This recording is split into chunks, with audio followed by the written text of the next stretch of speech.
मेरे सभी प्यारे नौजवान साथियों को राकेश सर का नमस्कार। तो दोस्तों, स्वागत है एक बार फिर से आप सभी का आज की इस क्लास में, जिसमें हम डिस्कस करेंगे चंडीगढ़ एनटीटी का एग्जाम जो अभी 7 अप्रैल 2024 को हुआ था। इसके मैथ सेक्शन को आज हम डिस्कस करेंगे। हालांकि मैं काफी लेट वीडियो बना रहा हूं, आप सभी यूट्यूब पर इसका सॉल्यूशन देख चुके होंगे, लेकिन इस क्लास में मैं आपको कुछ ट्रिकी अप्रोच बताऊंगा, क्वेश्चन से जुड़ी कुछ बातें बताऊंगा कि अगर ये क्वेश्चन ऐसे आ जाए तो फिर आपको कैसे करना है। यानी कि क्वेश्चन एक बातें अनेक आज हम करने वाले हैं। तो क्लास को एंड तक जरूर देखिएगा, आपको जरूर बेनिफिट मिलेगा। और क्लास शुरू करने से पहले एक छोटी सी बात मैं आपसे जानना चाहता हूं कि क्या आप चंडीगढ़ जेबीटी का जो एग्जाम होने वाला है उसकी मैराथन क्लास में इंटरेस्टेड हैं? अगर हाँ, तो अपने व्यूज, अपने विचार मुझे कमेंट करके जरूर बताइएगा, ठीक है। तो इसी के साथ फिर क्लास को शुरू करते हैं।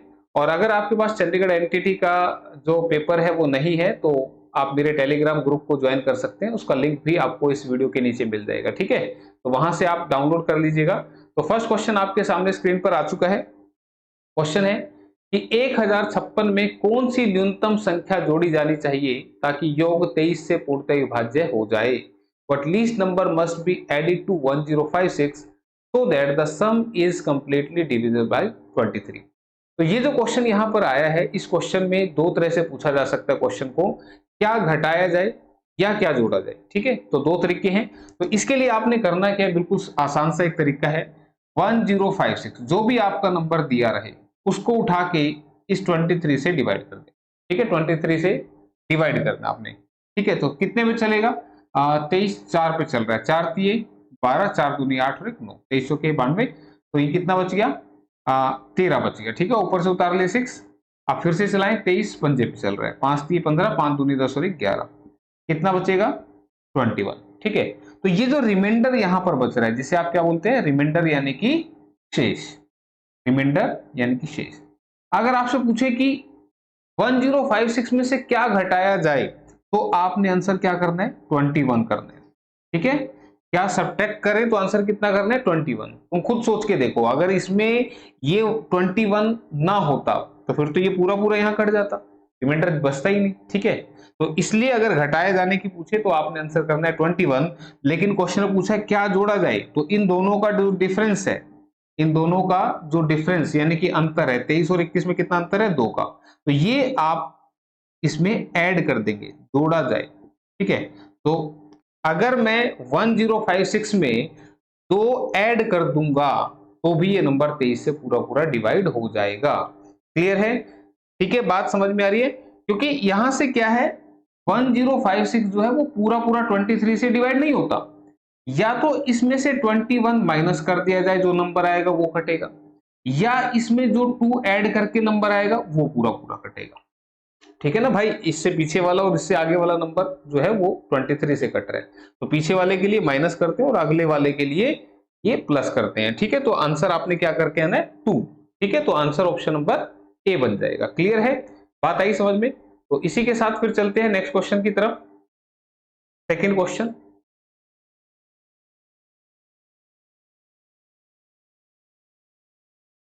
हाँ जी।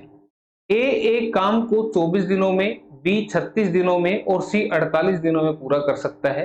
वे एक साथ काम करना शुरू करते हैं, लेकिन ए 2 दिन के बाद काम छोड़ देता है और बी काम पूरा होने से 2 दिन पहले छोड़ देता है। तो शेष कार्य को सी अकेले कितने दिन में करेगा? A can complete a work in 24 days, B in 36 and C in 48 days. They start working together, but A leaves after 2 days and B leaves 2 days before the work is completed. In how many days will C complete the remaining work alone? ठीक है। तो अब ध्यान से समझना इस question को, time and work का क्वेश्चन है। यहाँ पे इस क्वेश्चन को करने का तरीका क्या है? ए कितने दिन ले रहा है? 24, बी कितने ले रहा है? 36 और सी कितने दिन ले रहा है भाई? 48 दिन, ठीक है। ये एबीसी है। तो सबसे पहले आपने टोटल वर्क बनाना है, वो कैसे बनेगा? इनके एलसीएम से बनेगा। आपने इन तीनों का एलसीएम ले लेना, ठीक है। एलसीएम तो लेना आता होगा, किसी को नहीं आता तो मैं यहाँ पे शॉर्ट में करके दिखा रहा हूँ। 24, 36 और 48, ठीक है। यहाँ पे एक ऐसा नंबर रखो जिससे सारे कटे, तो तुमने कहा 12 से ये सारे कट रहे हैं, 12 से देखो सारे कटेंगे, 12 दूनी 24, 12 तिये 36, 12 चौके 48। क्या फर्दर दो नंबर, जब तक दो नंबर कटे तब तक आपने काटते रहना है। हालांकि मैंने यहाँ बोला था ऐसा नंबर जिससे सारे कटे, ऐसा क्यों? क्योंकि यहाँ एक मैंने बड़ा नंबर लिया, ठीक है, उससे ये सारे कट रहे थे, इसलिए मैंने यहाँ पे लिखा इसको। अब फर्दर दो नंबर जो है वो दो से कट रहे हैं, देखो दो एकम दो, दो दूनी चार। जब तक दो नंबर इनमें से दो नंबर कटते रहेंगे तब तक आपने काटते रहना है, ठीक है। और जब कटने बंद हो जाएंगे तो फिर जो बच गए उन सबको मल्टीप्लाई कर देना है। तो 12 दूनी 24, 24 तिये 72, 72 दूनी 144, 144, ठीक है। बाद में इन सबको मल्टीप्लाई कर दे, वो आपका क्या बन जाएगा? एलसीएम बनेगा, ठीक है। तो 24 से काटेंगे तो 6 पे कट रहा है, 36 से काटेंगे तो 4 पे कट रहा है, और 48 से काटेंगे तो 3 पे कट रहा है, ठीक है। ये जो होता है इसको बोलते हैं आप टोटल वर्क, कुल काम। ये जो होता है this is one day work, या एफिशिएंसी भी बोल देते हैं। एफिशिएंसी यानी कि क्षमता, इसको क्षमता भी बोल देते हैं, या इसको एक दिन का काम भी बोल देते हैं। ये एक दिन में 6 काम करता है, ये 4 करता है, ये 3 करता है। क्लियर है? तो दो तरीके मैं इस क्वेश्चन के डिस्कस करूंगा यहाँ पे। पहला तरीका क्या, जैसा जैसा स्टेटमेंट में बोल रहे हैं वैसा वैसा डायग्राम की मदद से आपको समझाया जाए। ये एक लाइन मैंने यहाँ बनाई है, ठीक है। ये लाइन बता रही है कि यहाँ काम शुरू हुआ था और यहाँ पे काम खत्म हो गया। क्लियर? क्वेश्चन में बोला गया कि सभी मिलकर काम शुरू करते हैं, इसका मतलब ए बी और सी ये मिलके काम करने आ गए, काम यही शुरू हुआ था। फिर कह रहे हैं 2 दिन के बाद ए छोड़ गया, तो 2 दिन तक तो ए आया था ना, तो 2 दिन के बाद अगर ए छोड़ गया तो बचा कौन? बी और सी। बचा कौन? बी और सी। क्लियर है? तो यानी कि बी और सी काम करने आएंगे। फिर वो कह रहा है कि काम खत्म होने से 2 दिन पहले, काम कहां खत्म हुआ था? यहां, और इससे 2 दिन पहले कहां होंगे? पीछे होंगे। इससे 2 दिन पहले ये पीछे होंगे, ठीक है। 2 दिन पहले कौन छोड़ के चला गया? बी छोड़ के चला गया, यानी कि आखिरी के 2 दिन में बी तो दिखाई नहीं देगा, सी दिखाई देगा। क्लियर है? यहां तक ये बात समझ में? ठीक है। अब मुझे ये नहीं पता, तो इस क्वेश्चन में पूछा क्या गया? इस क्वेश्चन में पूछा गया कि सी अकेला काम कितने दिन में करेगा, ठीक है। शेष काम, ये ध्यान दीजिएगा, इसने बोला सी शेष काम कितने दिन में करेगा, तो आंसर तो यहां से आ जाना चाहिए, जबकि यहां सी अकेला नहीं कर रहा। देखो क्वेश्चन की स्टेटमेंट में भी कुछ गड़बड़ है। क्या गड़बड़ है मैं आपको बता रहा हूं। सी पहली बात तो अकेला नहीं रहा, क्यों? क्योंकि सी अकेला अगर काम करेगा तो 2 दिन में कर देगा, लास्ट वाला तो। लेकिन वो बोल रहा है कि काम खत्म होने से 2 दिन पहले बी छोड़ के गया था, बी छोड़ के, यानी कि लास्ट के 2 दिन में बी दिखेगा ही नहीं, तो सी दिखेगा, ठीक है। लेकिन क्वेश्चन में वो बोल रहा है साफ साफ कि सी अकेला बचा हुआ काम कितने दिन में करेगा, तो सी तो अकेला बचा ही नहीं है। तुम खुद मुझे बताओ, अगर सी अकेला काम कर रहा है तो 2 ही दिन कर रहा है, अकेला तो 2 ही दिन कर रहा है ना, लेकिन आंसर में कहीं 2 दिन लिखा नहीं हुआ है। तो सी जो है वो बी के साथ काम कर रहा है। तो यहां पे ये जो क्वेश्चन पूछा गया है इसमें क्या क्या वो पूछ सकता था, ठीक है, वो मैं आपको सारा बताऊंगा। लेकिन फिलहाल एक बार हम इसको थोड़ा सा सोल्व कर लेते हैं, ठीक है। अब देखो ए बी सी तीनों मिलके काम करेंगे तो ये 6 करेगा, ये 4 करेगा, ये 3 करेगा। मैंने कहा था ये एफिशिएंसी या एक दिन का काम है, तो 6 4 10 और 3 13 काम एक दिन में कर देंगे तीनों मिलके। लेकिन ये तो 2 दिन तक काम कर रहे हैं, तो कितना काम इन्होंने किया होगा? 26 काम, ठीक है भाई। सी जो है एक दिन में 3 काम कर रहा है, लेकिन 2 दिन तक अकेले काम करेगा तो कितने करेगा? 6 काम कर देगा। तो 26 ये हो गए, 6 ये हो गए, तो कितने हो गए? 32 हो गए। टोटल हो गए 32, करने कितने थे? 144। तो 144 में से 32 काम खत्म हो गए, बचे कितने? बचे कितने? ये 4 में से 2 गए 2, ये 4 में से 3 गया 1, और ये 1, बचे 112। अब ये जो 112 बचे थे ये किसने की? ये जाहिर सी बात है बी और सी ने मिलके की। क्यों भाई? बी और सी तो मिलके काम कर रहे थे ना, तो बी और सी अगर मिलके काम करेंगे तो एक दिन में 7 काम करेंगे, और 112 काम करने में इनको लगेंगे कितने? 16 दिन, ठीक है। बात आई है यहां तक समझ में? क्लियर? मैंने क्या बोला? एबीसी मिलके काम कर रहे हैं तो 6 4 10 और 3 13 काम एक दिन में करेंगे, लेकिन 2 दिन तक काम किया तो 26 काम इन्होंने 2 दिन में कर दिए। सी अकेला 3 काम एक दिन में कर रहा है तो 2 दिन में करेगा 6 काम। क्लियर है? 26 और 6 हो गए 32, 32 काम हो गए, करने थे 144, 144 में से 32 के बचे कितने? 112। ये 112 काम किसने किए होंगे? बी और सी ने मिलकर किए होंगे। तो बी और सी मिलकर एक दिन में कर रहे हैं 7 काम, तो 112 काम खत्म करने में लेंगे 16 दिन। तो अगर ये पूछता कि बी और सी कितने दिन तक काम कर रहे थे, तो आंसर होगा 16 दिन। अगर पूछता टोटल काम कितने दिन में खत्म होगा, टोटल काम, तो आंसर होगा 2 और 16, 18 और 2 20 दिन, ठीक है। भाई पूरा काम कितने दिन में खत्म होगा? तो आपको बता दें यहां पे इसमें कहीं भी ना तो 16 लिखा हुआ, देखो किसी भी ऑप्शन में 16 का जिक्र है नहीं है। अगर सी पूछे कितने दिन तक काम किया सी ने, तो जवाब होगा 2, 16 और 2, 2 और 16 18 और 2 20 दिन। देखो सी यहां भी कर रहा है काम, यहां भी कर रहा है, यहां भी कर रहा है, तो सी कर रहा है 20 दिन तक काम। ठीक है, तो क्वेश्चन कैसे पूछा जाना चाहिए था, या तो पूछा जाना चाहिए था पूरा काम, क्योंकि देखो इनके हिसाब से कोई भी ऑप्शन यहां मैच नहीं कर रही। ठीक है, हालांकि सिर्फ एक 20 दिन वाली ऑप्शन मैच कर रही है, तो मैंने कहा आपको यहां पूछा जाता है या तो पूरा काम कितने दिन में खत्म होगा, तो जवाब क्या दे के आओगे 20 दिन। सी ने कितने दिन तक काम किया, तो जवाब होगा 20 दिन। क्लियर है, तो ये चीजें आपने ध्यान रखनी है। ठीक है, बी कितने दिन तक काम करके गया, तो आप कहोगे 2 दिन यहां करे 16 दिन यहां करे, तो आंसर कितना बनेगा 18 दिन। ठीक है, अगर बी का पूछे तो। क्लियर, तो ये बी ने 18 दिन तक काम किया, तो ये क्वेश्चन जो है आपका आंसर 20 दिन बनेगा। टोटल काम कितने दिन में खत्म होगा, या सी ने कितने दिन तक काम किया। ठीक है, तो आंसर 20 होगा। तो एक तरीका तो ये मैंने आपको बताया। दूसरा तरीका, इसी क्वेश्चन को आप ऐसे भी याद रख सकते हैं। क्या याद रखना, जब भी कोई स्टार्टिंग से काम छोड़ के जाता है, जब भी कोई शुरुआत से काम छोड़ के जाता है तो उसके काम को माइनस किया जाता है, और कोई अंत से पहले काम छोड़ के जाता है तो उसके काम को प्लस किया जाता है। कैसे, मैं एक बार बता देता हूं। अब ये क्वेश्चन का सॉल्यूशन और इजी हो जाएगा। टोटल काम कितने थे 144। 2 दिन के बाद ए ने काम छोड़ दिया, तो ए एक दिन में कितने काम कर रहे हैं 6, तो 2 दिन में कितने कर दिए होंगे 12, तो ए के 12 काम माइनस करने हैं। ध्यान रखना ये माइनस होंगे किसके, ए के। ठीक है भाई, क्लियर है, क्योंकि ए स्टार्टिंग से छोड़ के जा रहा है, तो याद रखना स्टार्टिंग से छोड़ के जाने वाले के काम माइनस करने। ठीक है, अब काम खत्म होने से 2 दिन पहले कौन कह रहे हैं, बी मैं जा रहा हूं, तो बी जाना चाहता है काम खत्म होने से 2 दिन पहले, तो बी को जाने मत दो, उसको रोक के रखो। तो बी एक दिन में 4 काम कर रहे हैं, तो बी एक दिन में अगर 4 काम कर रहे हैं तो 2 दिन में कितने कर देगा 8 काम, तो 8 काम अगर मैं इसके ऐड कर दूं तो ये कितने बनेंगे 140। काम 132 थे, लेकिन बी जाना चाह रहा था, बोला मैं जा रहा हूं। ठीक है, तो सी ने कहा यार क्या करेगा जाके, एक काम कर रुक जा। अब वो रुक गया, रुक गया तो 2 दिन में कितने काम करेगा, एक दिन में 4 कर रहा था तो 2 दिन में 8 कर देगा। ठीक है, तो 8 काम उसने कर दिया तो 140 काम वो कर सकता है। तो अब इस 140 काम के लिए ध्यान दो कौन कौन बचा हुआ है, बी और सी। ए तो पहले ही जा चुका है, उसका तो हटा दिया हमने, उसको तो काम खत्म हटा ही कर दिया। अब बी जा रहा था, सी ने रोक लिया, तो अब बी और सी दोनों बचे हुए, काम कितने करने 140, तो बी और सी एक दिन में करते कितने हैं 7, तो टोटल काम कितने दिन में खत्म करेंगे 20। तो ये टोटल नंबर ऑफ डेज आपके पास आएंगे। जैसे अगर किसी क्वेश्चन में पूछेगा ना कि पूरा काम कितने दिन में खत्म होगा, तो फिर आप ऐसे निकाल सकते हैं। ध्यान रखना ये पूरे काम के दिन आएंगे इस तरीके से, कि पूरा काम, देखो मैंने वेरीफाई भी करवाया था उसमें कि उसमें टोटल 20 दिन लगेंगे। ठीक है, तो आंसर ऑप्शन नंबर ए बनेगा इस क्वेश्चन के लिए। स्टेटमेंट में थोड़ी सी गड़बड़ कर रखी है, एग्जैक्ट स्टेटमेंट जो है वो इस क्वेश्चन की नहीं थी, इस तरह से क्वेश्चन पूछा जाना चाहिए था। ठीक है, चलो नेक्स्ट क्वेश्चन देखते हैं।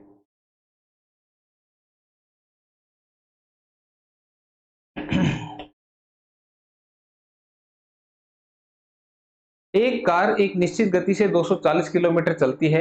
यदि गति 40 किलोमीटर प्रति घंटा बढ़ा दी जाए तो समान दूरी तय करने में 1 घंटा कम लगता है। तो कार की मूल गति क्या है, a car travel 240 kilometre at a certain speed, if the speed is increase by 40 kilometre per hour, then it takes 1 hour less to cover the same distance.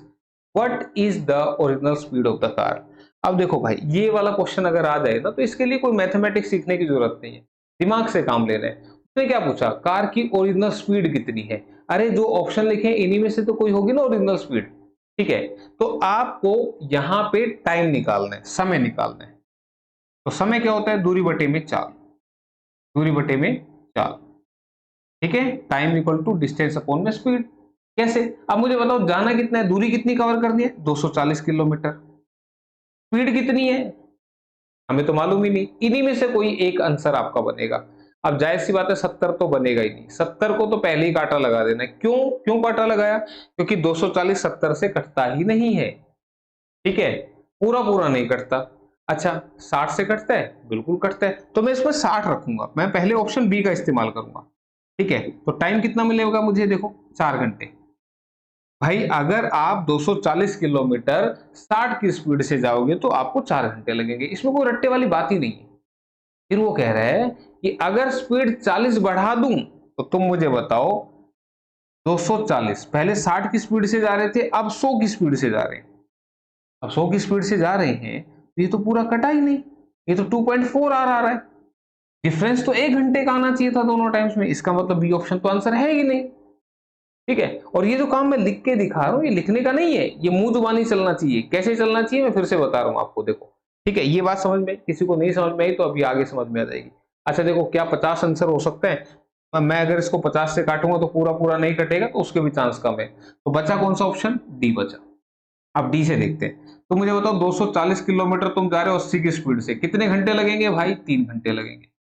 फिर से तुम 240 जा रहे हो, 40 बढ़ा के, यानी कि 80 से नहीं, अब 120 से जा रहे हो, तो 120 से जाऊंगा तो 120 दूनी 2 घंटे लगेंगे।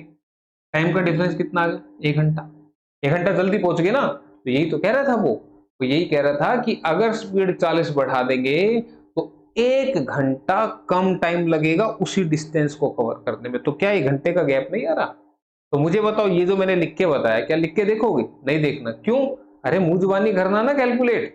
भाई इससे कटता नहीं, इससे काटूंगा तो कट जाएगा, लेकिन जब इसमें 40 ऐड करूंगा तो नहीं कटेगा, वो पता लग जाएगा। ठीक है, फीलिंग आएगी आपको इस तरह की। क्लियर है? तो ये चीज आप कर सकते हैं, जिसके लिए कोई मैथमेटिक्स सिखाने की मुझे जरूरत नहीं है।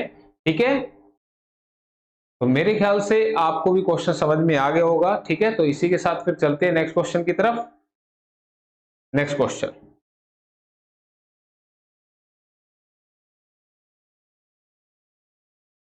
चार अभाज्य संख्याएं आरोही क्रम में व्यवस्थित हैं।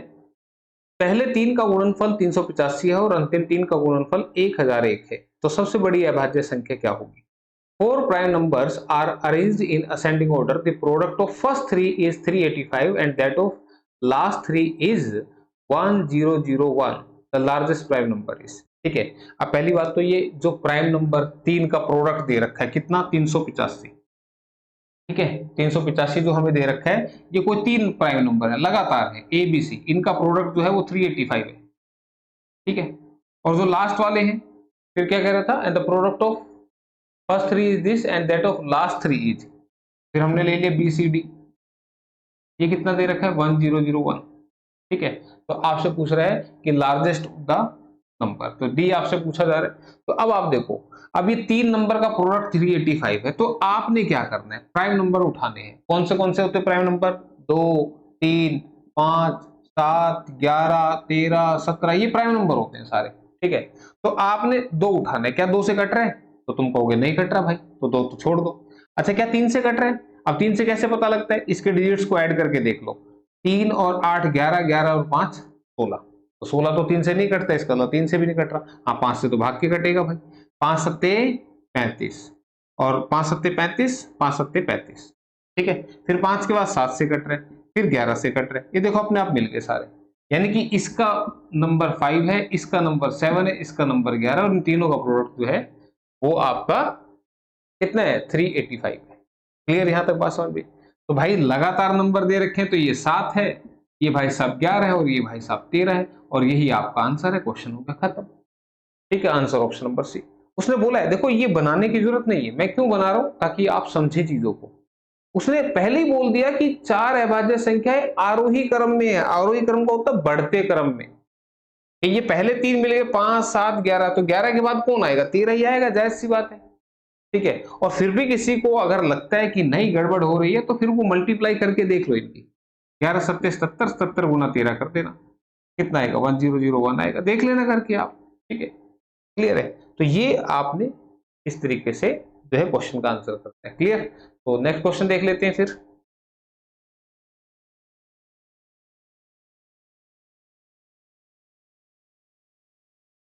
15,625 रुपए पर 9 महीने के लिए 16% प्रति वर्ष की दर से चक्रवृद्धि ब्याज ज्ञात करें, जो तिमाही आधार पर संयोजित होता है। Find the compound interest on ₹15625 for 9 months at 16% per annum compounded quarterly. अब ये वाला जो क्वेश्चन है भाई, मैं इसके लिए पहले ही आपको कंपाउंड इंटरेस्ट समझा चुका हूं, पढ़ा चुका हूं। अगर आपने क्लास नहीं देखी है तो वीडियो के डिस्क्रिप्शन में आपको प्लेलिस्ट का लिंक मिलेगा, जिसमें इस टॉपिक की क्लास वहां पे आपको मिल जाएगी। ठीक है, तो देख लेना। मैं फिलहाल फास्ट इसको करके दिखा रहा हूं। ध्यान दो, रेट कितना है? 16%। रेट है 16%। क्लियर है। लेकिन अगर कोई तिमाही आधार पर ब्याज मांग रहा है, कह रहा है मुझे हर 3 महीने में दो, तो 3 महीने में ब्याज मांग रहा है तो साल में 4 बार ब्याज उसको मिला, तो आपने रेट का 4 से डिवाइड करके लेना है। ठीक है, यानी कि दर कोई साल में 4 बार मांग रहा है ब्याज, तो 16 का 4 से डिवाइड कर दो 4%।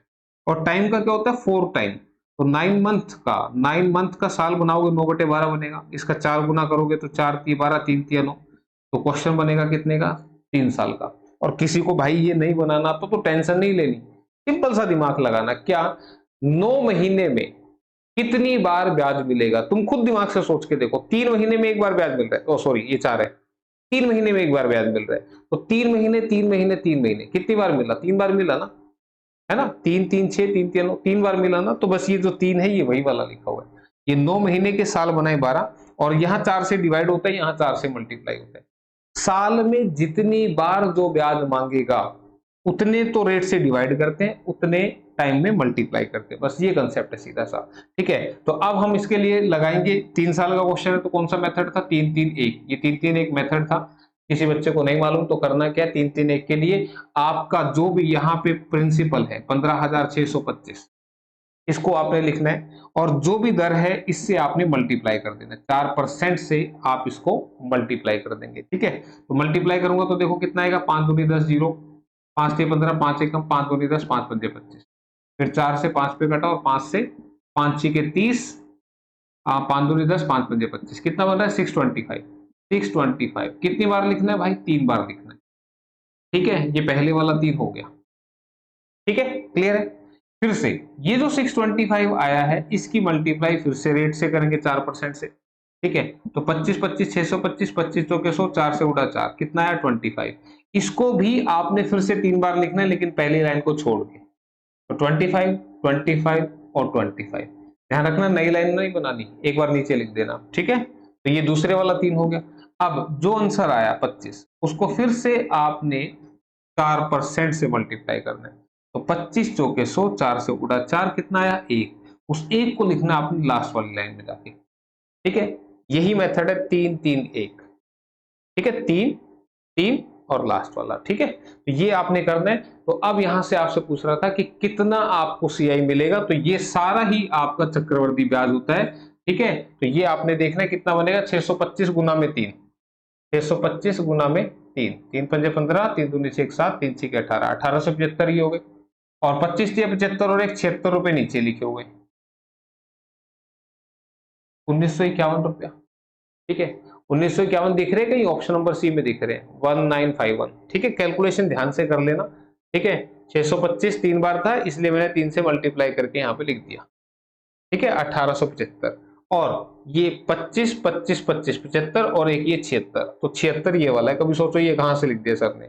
ठीक है, क्लियर, तो 1951 ऑप्शन नंबर सी में लिखा हुआ है। नेक्स्ट क्वेश्चन देखो,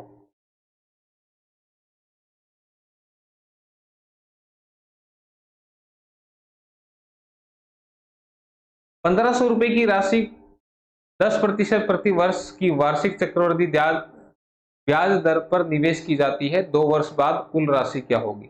N amount of ₹1500 is invested at an interest rate of 10% per annum compounded annually, what is the total amount after 2 years। तो बिल्कुल इजी क्वेश्चन, फिर से ये भी टाइप मैंने पढ़ाई आपको कि 1500 रुपए जो है प्रिंसिपल उसको लिख दो, और 2 साल का क्वेश्चन है तो दो एक मेथड यहाँ पर हम लगाएंगे इसके लिए। ठीक है, तो 1500 का मल्टीप्लाई करना आपने rate of interest which is 10%। देखो दर कितना दे रखा है, 10% दिया ना, तो इससे मल्टीप्लाई करेंगे तो कितना बनेगा, कितना बनेगा 150। इसको 2 बार लिख लेना। ठीक है भाई, सीधी सी बात। और ये 10% मैंने डायरेक्टली भी निकालना बताया था, हालांकि यहाँ पूरा डिटेल से लिख रहा हूँ। किसी भी नंबर का 10% निकालने के लिए उसको 10 से उठा के डिवाइड कर दो, तो 1500 को 10 से डिवाइड करेंगे 150 बनेगा, 150 150 2 बार। फिर से इस 150 की मल्टीप्लाई करेंगे आप 10% से, तो कितना बनेगा 15 बनेगा। ठीक है भाई, सारा कुछ लिख के दिखा दिया, डाउट की दिक्कत ही नहीं होगी। अब ये क्या होता है, अभी मैंने बताया था ये होता है चक्रवर्ती ब्याज। ठीक है, लेकिन चक्रवर्ती ब्याज थोड़ी पूछ रहे हैं, अमाउंट पूछ रहे हैं 2 साल के बाद कितना बनेगा। तो हमारे रुपए कितने थे 1500, ये है हमारा प्रिंसिपल, इसमें चक्रवर्ती ब्याज जोड़ दो, कितना बना 315 रुपए, ये ऐड कर दो, तो ये क्या बन जाएगा अमाउंट बन जाएगा। This is amount which is 1815, 1815 रुपए, ऑप्शन नंबर ए में लिखा हुआ है। ठीक है, बिल्कुल आसान था भाई, क्या दिक्कत है इसमें, बात आई समझ में। तो ये आपने करना था, और फास्ट भी कर सकते हैं बच्चे, मुंह जुबानी भी कर सकते हैं, क्योंकि यहाँ पे अलग अलग मेथड है, मैंने क्लास में समझाया है, जो पीछे पढ़ाई है तो आप वो क्लास देख लेना, फिलहाल यहाँ पे नहीं बताऊंगा उस चीज को। ठीक है, तो अगला क्वेश्चन देख लेते हैं। a माइनस बी माइनस सी का होल स्क्वायर किसके बराबर होगा? तो ये एक्चुअल में a plus B plus C का होल स्क्वायर है। ठीक है, तो A square plus B square plus C square, तो आंसर बनेगा ऑप्शन नंबर कौन सा, सी वाला। क्यों? क्योंकि इसी में सारे प्लस के लिखे हुए हैं, बाकियों में तो प्लस माइनस मिक्स करके आ रहे हैं, तो आंसर ऑप्शन नंबर सी बनेगा। आपको लगेगा सर ऐसे कैसे हो गया, तो उसके लिए भाई पहले तो ये देख लो, ये वाला फॉर्मूला, ये क्या होता है, A square plus B square plus C square plus twice of A B plus twice of B C plus twice of C A. ठीक है, अब ये कैसे है, इसी को मैं अगर लिख दूं ए प्लस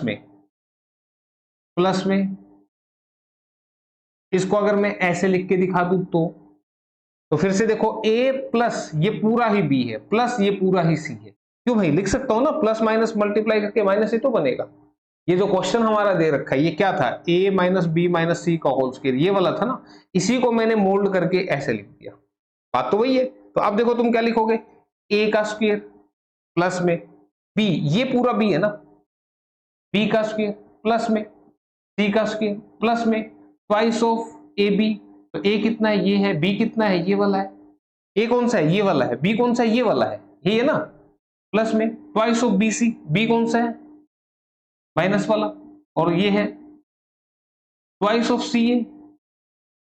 ठीक है भाई, ये सारे मैंने यहां पे लिख के दिखा दिए। आप सोल्व करके देखो, ये बनेगा ए स्क्वायर, माइनस बी का स्क्वायर करूंगा तो बी स्क्वायर बनेगा, माइनस सी का स्क्वायर करूंगा तो सी स्क्वायर बनेगा, और यहीं से मुझे आंसर पता लग गया था कि ए स्क्वायर बी स्क्वायर सी स्क्वायर ये प्लस में लिखे जाएंगे, इसी में लिखे हुए थे। फिर भी किसी को लगता है कि नहीं पूरा वेरीफाई होना चाहिए, तो वेरीफाई कर लो भाई, 2 इंटू ए इंटू माइनस बी, तो माइनस के 2 ए बी बनेंगे, माइनस के 2 ए बी, यहाँ पे माइनस माइनस प्लस बन जाएगा तो प्लस के 2 बी सी बनेंगे, यहाँ पे माइनस प्लस माइनस बनेगा तो 2 सी ए बनेंगे। देख लो यही सब कुछ लिखा हुआ है यहाँ पे, क्लियर है। तो ये चीज थी, ठीक है, 8th क्लास का क्वेश्चन पूछा हुआ है यहाँ पे 8वीं क्लास में, ठीक है, 8th या 9th क्लास में आता ही है। ठीक है, तो देख लेना 8वीं 9वीं में से किसका है। अगला क्वेश्चन एलसीएम एचसीएफ का है। ठीक है, क्वेश्चन क्या कह रहा है, यदि दो संख्याओं का गुणनफल 72 है और उनका एचसीएफ 9 है तो उनका एलसीएम क्या होगा? If the product of two numbers is 72 and their HCF is 9, then what is their LCM? तो याद रखना आपने क्या, फर्स्ट नंबर इनटू में second number equal to LCM into में एचसीएफ। बड़ी इंपॉर्टेंट सी ये बात है जो मैंने लिखी है बोर्ड पे, काफी सारे क्वेश्चन इसमें पूछे जाते हैं कि पहला नंबर गुना में दूसरा नंबर, दो नंबर का प्रोडक्ट उनके एलसीएम और एचसीएफ के प्रोडक्ट के बराबर होता है, रट्टे नहीं मारने कहीं पर भी। ठीक है, क्लियर। तो first number into second number, तो दो नंबर का जो प्रोडक्ट है वो आपको पहले ही 72 बता रखा है, एलसीएम आपसे पूछ रहा है एचसीएफ 9 दे। ठीक है, तो 9 से कटा 8 पे, तो एलसीएम कितना आ गया 8, तो आंसर इज 8। कहीं दिख रहा है, ऑप्शन नंबर बी में लिखा हुआ है। ठीक है, बात आई समझ में। हालांकि दिस इज नॉट पॉसिबल, लेकिन भाई तरीके के हिसाब से पॉसिबल है। ठीक है, तरीके के हिसाब से पॉसिबल है, बाकी देख लेना आप। ठीक है, तो ये याद रखना, ये वाला ये खास है। चलो नेक्स्ट क्वेश्चन देख लेते हैं।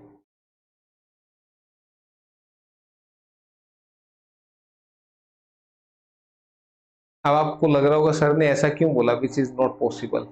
इस पिछले क्वेश्चन में देखो, जो एलसीएम और एचसीएफ है, एलसीएम जो होता है वो हमेशा एचसीएफ से बड़ा होता है, लेकिन आंसर में जो है वो छोटा आ रहा था।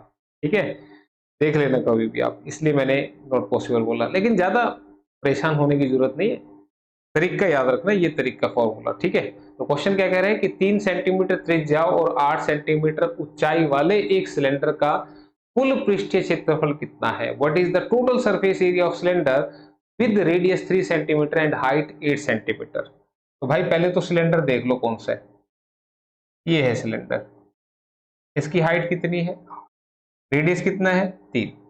ठीक है, दिस इज रेडियस। क्लियर है, ये बात आई समझ में। रेडियस इसका 3 दे रखा है और हाइट 8 दे रखी है, इसका टोटल सरफेस एरिया पूछ रहा है, तो टोटल सरफेस एरिया का मतलब ये सारा ही पोर्शन। ठीक है, ये कौन सा है, ये ऐसा ऐसा है, ये रखा ही था मैंने, इसको तो दिखा दिया। ये सिलेंडर है भाई, ठीक है, इस तरह से होता है ये पूरा ही। इसको मैं कह दूं कि पैक करके ले आओ, तो पैक करने का मतलब यहां भी लगाओगे पेपर और इसके ऊपर और नीचे भी लगाओगे, तो ये वाला जो पोर्शन होता है ये होता है टोटल सरफेस एरिया। क्या होता है, 2πr(h) प्लस 2πr²। ये फॉर्मूला है, हालांकि इस फॉर्मूले को ऐसे याद रखना, ठीक है, लेकिन मैंने बताया कि इन केस अगर भूल भी जाओ तो कैसे बना। देखो ये जो है ये क्या है, एक सर्कल का सरकमफ्रेंस है जिसको आप बोलते हैं 2πr। ये जो गोल चक्कर है, ये गोल चक्कर 2πr के बराबर होता है, लेकिन इस 2πr में h हाइट भी शामिल होगी, तो ये जो पोर्शन आया आपका ये 2πrh के बराबर है। और एक ढक्कन ऊपर लगेगा, एक नीचे लगेगा, तो ढक्कन कैसा लगाना है, गोल लगाना है, तो गोल ढक्कन मतलब πr², सर्कल लगाना है, तो 2 सर्कल लगेंगे, इसलिए 2πr² यहाँ पे लिखा हुआ है। ठीक है, तो दोनों में 2πr कॉमन आएगा, इधर से h बचेगा, इधर से r बचेगा। ठीक है, तो इसमें बस वैल्यू चिपका दो, तो 2 गुना में पाई कितना लेना है, देखो 22/7 बोला उसने। रेडियस कितना है भाई, 3 है, into h plus r, h कितना है 8 प्लस r कितना है 3, तो बस ये सोल्व कर दो। 2 इंटू 22/7, इंटू में 3, इंटू में 8 और 3 11। ठीक है, तो पॉइंट में आएगा भाई, कोई बात नहीं, कर लेते। तो 11 तिया 33, 33 दूनी 66, 66 गुना में ये, तो 2 छिके 12, 2 छिक 12, 1 13, 132, 132, 2 5 4 1452। ठीक है, तो 7 दूनी 14, 0 7 सत्ते 49, 207 पॉइंट पूछाएगा, 207 पॉइंट। 207 एक ही ऑप्शन में लिखा हुआ भाई, इसी ऑप्शन में लिखा, ऑप्शन बी आंसर बनेगा। ठीक है, कर लोगे ना इतना तो, ठीक है, तो पूरा सोल्व करने की जरूरत नहीं है। हाँ, किसी और ऑप्शन में 207 पॉइंट लिखा होता तो फिर देखना पड़ता, तो इतने में छोड़ सकते हो आप इसको। ठीक है, समझ में आ गया होगा। नेक्स्ट क्वेश्चन,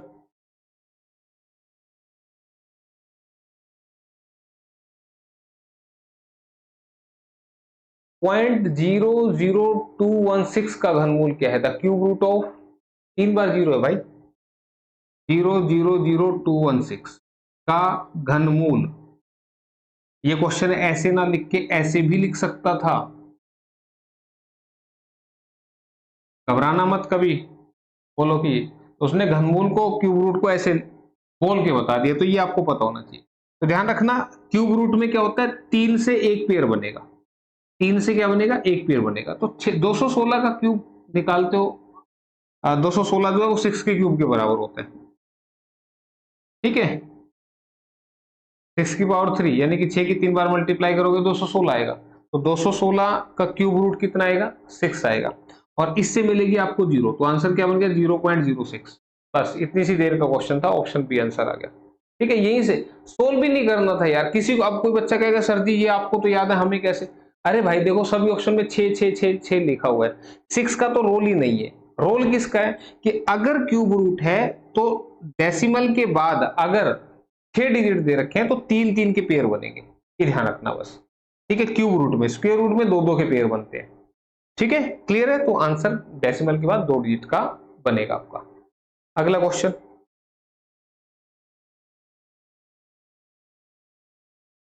एक व्यापारी 1200 रुपए में एक कंप्यूटर खरीदता है और उसे 1500 रुपए में बेचता है, तो व्यापारी द्वारा अर्जित लाभ प्रतिशत क्या होगा। अ ट्रेडर बाइस a computer fan computer for rupees 1200 and sells it for rupees 1500, what is the percentage profit earned by the trader। भाई 1200 का खरीद के 1500 का बेच दिया तो 300 रुपए कमा लिए ना। किस पे, 1200 पे। किसने बताया 300 कमा लिए, इसने बताया, तो इसको नीचे रख देना। और कितने परसेंट प्रॉफिट हुआ, इनटू में 100%। किसी को दिक्कत हो परसेंट हटा देना भाई। इससे कटाइए, 3 से कटा 4 पे और 4 से कटा 25 पे, आंसर बन गया 25% प्रॉफिट। तो 25% लाभ ऑप्शन नंबर डी में लिखा हुआ है। ठीक है भाई, क्लियर है। नेक्स्ट कह रहे 0.625 के बराबर भिन्न क्या है, what is the fraction equivalent to 0.625। तो भाई इसको सोल्व कर लो, पॉइंट हटा लो, पॉइंट हटाऊंगा तो नीचे कितना लग देगा, 1000 लग देगा।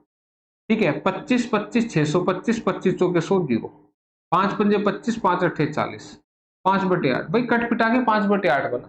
और यही पूछ रहा था कि क्या बनेगा, तो ऑप्शन सी बनेगा। ठीक है, आसान क्वेश्चन पूछे हुए, कोई ऐसी बात नहीं कि घबराने वाली बात है। कह रहा 25 छात्रों की एक कक्षा में एक परीक्षा में औसत अंक 70 है। ठीक है, इसका मतलब क्या है कि 25 स्टूडेंट है और सभी के 70 70 70 70 नंबर है। ठीक है, ऐसे समझा करो औसत को। यदि 20 छात्रों के अंक ज्ञात है और उनके अंकों का औसत 75 है, तो शेष 5 छात्रों का औसत अंक क्या है? In a class of 25 students the average score in a test is 70। if the score of 20 students are known and the average of their scores is 75, then what is the average score of remaining 5 students? ठीक है, अब देखो पहले तो वो वाला long method जिससे आपका टाइम खराब होगा, इससे समझाने के लिए बता रहा हूँ वो चीज कि 25 स्टूडेंट है, एवरेज स्कोर 70 है, इसका मतलब हर बच्चे के 70 70 नंबर आ रहे हैं। ठीक है, तो कितने नंबर हुए? 1750। भाई 25 बच्चे और सारे बच्चे 70 70 70 नंबर लेके बैठे हैं, तो टोटल कितने नंबर हुए उनके? 1750 हो के नहीं हुए? ठीक है, इसमें तो कोई दिक्कत नहीं। फिर कह रहा है कि average score of 20 students are known that 75। 20 students का एवरेज कितना है? 75। इनके 20 गुना 75 करूंगा तो 1500। भाई 25 में से 20 के पास 1500 नंबर है, तो बच गए कितने? बच गए कितने? 250 नंबर। ये 250 किनके बन गए? किनके बच गए? 5 बच्चों के बच गए। तो 5 की किससे गुना कर दो कि 250 आ जाए? तो तुमने कहा 50 से कर दो। तो भाई यही आंसर है, और क्या आंसर है? उसने पूछा था कि what is the average score of remaining 5 student, तो आंसर कितना बन गया? ऑप्शन नंबर ए यानी कि 50। कैसे किया भाई? 25 बच्चों के पास कितने नंबर है टोटल वो देख लिए, जिसमें से 20 बच्चों के पास कितने नंबर है वो हमने माइनस कर दिए, तो बचे हुए बच्चों के नंबर जो आ गए वो हमने निकाल लिए। भाई 250 के बटे में 5 कर देना। किसी को लगे कि सर जी ये क्या किया? भाई 250 नंबर 5 बच्चों के बचे हुए हैं, तो हर बच्चे के पास एवरेज कितना चल रहा है? 50 का चल रहा है। ठीक है, तो ऐसे भी कर सकते हैं। तो ये तरीका आप इस्तेमाल कर सकते हैं।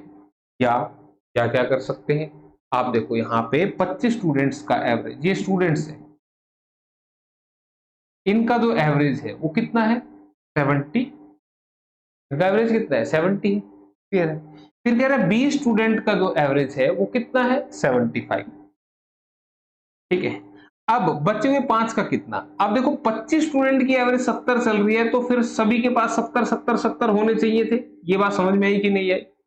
बस इस बात को समझो, ये बात अगर समझ में आ गई तो फिर ये शॉर्टकट काम करेगा, नहीं तो फिर ये वाला कट काम करेगा जिसमें मल्टीप्लाई करनी पड़ेगी।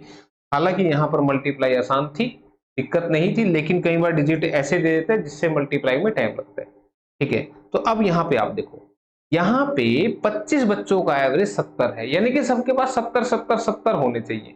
क्लियर है? तो इनके पास भी 70 70 होने चाहिए, इनके पास तो है 70 भाई, लेकिन इनके पास 75 75 चले गए।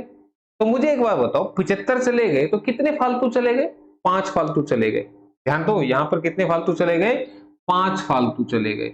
और ऐसा एक बच्चे पे नहीं, 20 बच्चों के चले गए। भाई सब पे 70 70 रुपए होने चाहिए थे, पर इनके पास चले गए 75, तो 5 फालतू चले गए ना, तो ऐसे 20 बच्चों के पास चले गए, तो इसके पास इसका 100 रुपए इन पे फालतू चले गए। अच्छा, अब जो 100 इन पे फालतू चले गए, तो 100 किसके फालतू गए? इनके फालतू उन पे चले गए, तो इनके 100 माइनस कर दो। ठीक है, और 5 बच्चों के माइनस करूंगा 100 रुपए, तो 20 रुपए हर बच्चे के घट गए। हो सकता है ये तरीका मुश्किल लगे आपको, लेकिन ये क्वेश्चंस को फास्ट कराएंगे। इसे कैलकुलेशन आप देखो, मैंने कितनी कैलकुलेशन की? 20 पंजे 100, 100 को 5 से डिवाइड कर दिया, माइनस 20 कर दिया, तो 70 में से 20 गया तो आंसर 50 आ गया। यहाँ कैलकुलेशन नहीं है। ठीक है, और समझाया बड़े आसान से तरीके से, प्रैक्टिकल सी बात करो। भाई 25 बच्चों के पास 70 70 70 रुपए हैं, जिनमें से 20 के पास 75 75 रुपए हैं, इन 5 के पास कितने कितने बचे? तो हम कहेंगे एवरेज 70 थी तो इन पे भी 70 होने चाहिए, लेकिन हमने देखा यार इन पे तो 5 5 फालतू जा रहे हैं, तो 5 5 फालतू कितने बच्चे ले गए? 20 बच्चे ले गए, तो 20 बच्चे 100 रुपए फालतू ले गए, तो 100 रुपए फालतू ले गए, तो इनके 100 कम कर लो। तो इनके 100 कम कैसे होंगे? 5 बच्चों के 100 कम करूंगा तो 20 20 हर बच्चे से कम होंगे। देखो एवरेज मतलब सबसे बराबर करना है, ये नहीं कि एक ही को लॉस कर दो सारा। ठीक है, तो ये 5 बच्चों के 20 20 कम होंगे, तो इसका मतलब इन पे 50 एवरेज चल रही है। ठीक है, तो भाई ये कर लेना, दिक्कत आए तो। ठीक है, टेंशन नहीं लेना। अगला क्वेश्चन फिर से एचसीएफ का आ गया है। HCF is the highest common factor, वो सबसे बड़ा नंबर जिससे हमारा नंबर पूरा पूरा डिवाइड होगा, उसी को हम एचसीएफ बोलते हैं। तो कह रहे हैं 32 और 48 का एचसीएफ क्या होगा? What is the HCF of 32 and 48? मैंने बोला वो सबसे बड़ा नंबर जिससे हमारे नंबर पूरे पूरे डिवाइड हो जाएं। तो मुझे बताओ सबसे बड़ा नंबर कौन सा? 16। क्या 16 से 32 होता है डिवाइड? होता है। 16 से 48 होता है? होता है। तो इसका मतलब ऑप्शन सी आंसर होगी, खत्म। ठीक है, बात आई समझ में? जिसको नहीं समझ में आई तो वो ऐसे खेल मत लगे रहना। बोला 2 से कटा 16 पे, 2 से कटा 24 पे, फिर बोला 2 से कटा 8 पे, 2 से कटा 12 पे, बोला 2 से 4 पे, 2 से 6 पे, बोला 2 से 2 पे, 2 से 3 पे। अब नहीं कट रहे तो इन सब की मल्टीप्लाई, तो 2 दूनी 4 दूनी 8 दूनी 16, तो 16 आंसर आएगा। लेकिन मैं क्या कह रहा हूं? मैं ये कह रहा हूं कि एचसीएफ होता है हाईएस्ट कॉमन फैक्टर, वो सबसे बड़ा नंबर जिससे हमारे नंबर पूरे पूरे डिवाइड होंगे वही एचसीएफ होगा। तो सबसे बड़ा नंबर 16 था, तो 16 से दोनों पूरे पूरे डिवाइड हो रहे थे, इसका मतलब आंसर सी ऑप्शन है।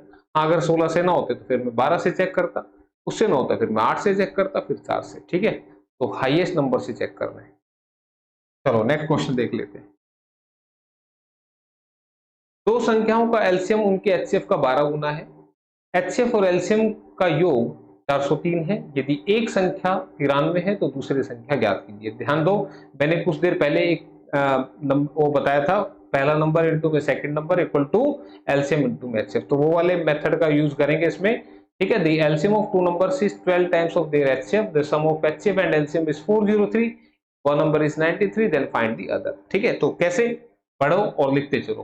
कह रहा है कि दो संख्याओं का एलसीएम जो है वो एचसीएफ का 12 गुना है, ऐसा वो बोल रहा है, मैंने भी लिख दिया। एलसीएम जो है एचसीएफ का, L for LCM, H for HCF, HCF का 12 गुना है। फिर कह रहा है एलसीएम और एचसीएफ का योग 403 है, एलसीएम और एचसीएफ का सम जो है वो कितना? 403 है, मैंने वो भी लिख दिया। अब मुझे बताओ एल की वैल्यू तो 12h है भाई, तो एल की जगह 12h रख दू। 12h जमा एच कितना हो गया? 403। 13h कितना हो गया? 403। एच कितना हो गया? 13 से काट दो, 13 3 39, 13 एकम 13। एच कितना हो गया? 31 हो गया। इसका मतलब एच अगर 31 है तो एल भी मिल गया। कैसे? एल कितना बनेगा? 31 गुणा में 12। करना नहीं, बस लिख देना। तो ध्यान दो, जैसा जैसा स्टेटमेंट में लिखा था वैसा वैसे हमने भी लिख दिया। ठीक है, और उसके हिसाब से हमें एचसीएफ भी पता लग गया और एलसीएम भी पता लग गया। एलसीएम क्या है? 12 इंटू में एच, तो 12 इंटू में एचसीएफ की वैल्यू हमने लिखी। क्लियर है? तो अब यहां पे कह रहा है कि एक नंबर 93 है तो दूसरा क्या होगा? तो आपको मैंने बताया था फर्स्ट नंबर इंटू में second number equal to LCM into में एचसीएफ। पहला 93, दूसरा क्या होगा मुझे क्या पता। एलसीएम कितना है? 31 गुणा में 12। अब ये मत कहना कि ये कहां से लिख दा, ये लिखा है भाई। ठीक है, और एचसीएफ कितना है? 31, तो काट दो। 31 दिया 93, 3 चौके 12, 124 आ गया भाई। ये काटने का तो पता है ना कैसे, तुम काट लेना जैसे पैसे काटो। ऑप्शन ए आंसर आ गया। ठीक है, फर्स्ट ऑप्शन। चलो अगला question.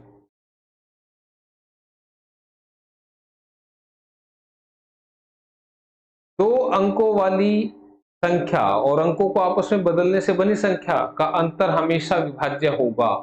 The difference of a number, थोड़ा सा धुंधला सा मैं पढ़ के बता रहा हूं। The difference of a number consisting of two digits and the number formed by interchanging the digits is always divisible by. ठीक है, तो ध्यान रखना हमेशा 9 से कटेगा। ठीक है, कैसे? एग्जांपल से समझाता हूं। मुझे बताओ एक नंबर है 72, कोई भी एक दो अंकों का नंबर ले लेना, इसके डिजिट को पलट दो, कितना बनेगा? 27। इनका अंतर, ध्यान दो, उसने बोला कि इनका अंतर, तो इनका अंतर जब करूंगा तो 7 5 12, 2 और 4 6, कितना आएगा? 45। क्या 9 से नहीं कटेगा? बिल्कुल कटेगा, 9 से कटेगा ना। कितने पे? 5 पे। ठीक है, फिर से देख लो, एक नंबर 81, डिजिट पलट दो, क्या बन गया? 18। डिफरेंस कितना आया? 63। क्या 9 से नहीं कट रहा? बिल्कुल कट रहा है। कितना आया? 7। तो याद रखना, कोई भी दो डिजिट का नंबर, उसके डिजिट को पलट के बनाऊंगा नया नंबर, तो डिफरेंस जो आएगा वो हमेशा किससे कटेगा? 9 से। अंतर किससे कटेगा? हमेशा 9 से। ठीक है, और इनको पलट के जो योग बनेगा वो कटेगा हमेशा किससे? 11 से। ये ध्यान रखना। देखो यही दो एग्जांपल फिर से बताता हूं। ये 72 था, डिजिट पलट तो कितना बनेगा? 27। इनका सम जो होगा किससे कट रहा है? देखो 11 से नहीं कट रहा। अब कुछ बच्चों को लगेगा बोला सर 9 से भी कट रहा है। अरे 9 से तो कट रहा है, लेकिन ध्यान रखना योग जब पूछेगा तो 11 से काटना बताना है। ठीक है, फिर से देखो, नहीं कुछ और लेता हूं, इससे तो फिर तुम कहोगे कि सर जी वही बन रहा है। मान लो मैंने ले लिया 37, डिजिट पलट दो, कितना बनेगा 73। योग कितना बनेगा 110। 110 किससे कट रहा है 11 से कट रहा है, कट रहा है ना। तो याद रखना कि अंतर दोनों का कटेगा 9 से और योग दोनों का कटेगा 11 से। याद रहेगी बात, क्लियर है। और कटने के बाद क्या आएगा ये भी सुन लो, कटने के बाद जैसे 9 से कटा ना, कटने के बाद जो भी नंबर है अंतर आएगा अगर डिफरेंस से काटोगे तो। देखो 7 और 2 का अंतर 5, 8 और 1 का अंतर 7, ठीक है। और सम से काट रहे हो तो हमेशा इन दोनों का सम आएगा। देखो 7 और 2 9, कटने के बाद क्या आया 10, 10 क्या 3 और 7 का टोटल है। ये ध्यान रखना जो मैंने बात बताई है, ठीक है, क्लियर। तो ये कंसेप्ट है, ठीक है। कंसेप्ट अगर पूरा समझाना पड़ेगा तो 10x + y करके समझाना पड़ेगा, लेकिन इतना पंगे मत जाओ, प्रैक्टिकल एग्जांपल मैंने बता दिए, ठीक है। तो अंतर कटेगा हमेशा 9 से और कटने के बाद जो आंसर आएगा वो दोनों डिजिट्स का डिफरेंस होगा। योग हमेशा कटेगा 11 से और कटने के बाद जो आंसर आएगा वो दोनों डिजिट्स का टोटल आएगा। बस इतनी सी बात, ठीक है। चलो आखिरी क्वेश्चन था भाई ये तो, मुझे लगा और भी होंगे, ठीक है। चलो ये लास्ट क्वेश्चन था, पेपर पूरा हुआ डिस्कस। तो मिलेंगे नेक्स्ट क्लास, आपके कमेंट जैसे होंगे उसके हिसाब से, ठीक है। तो आज के लिए इतना ही, थैंक यू, धन्यवाद, bye bye, take care, good night, मिलते हैं जल्दी।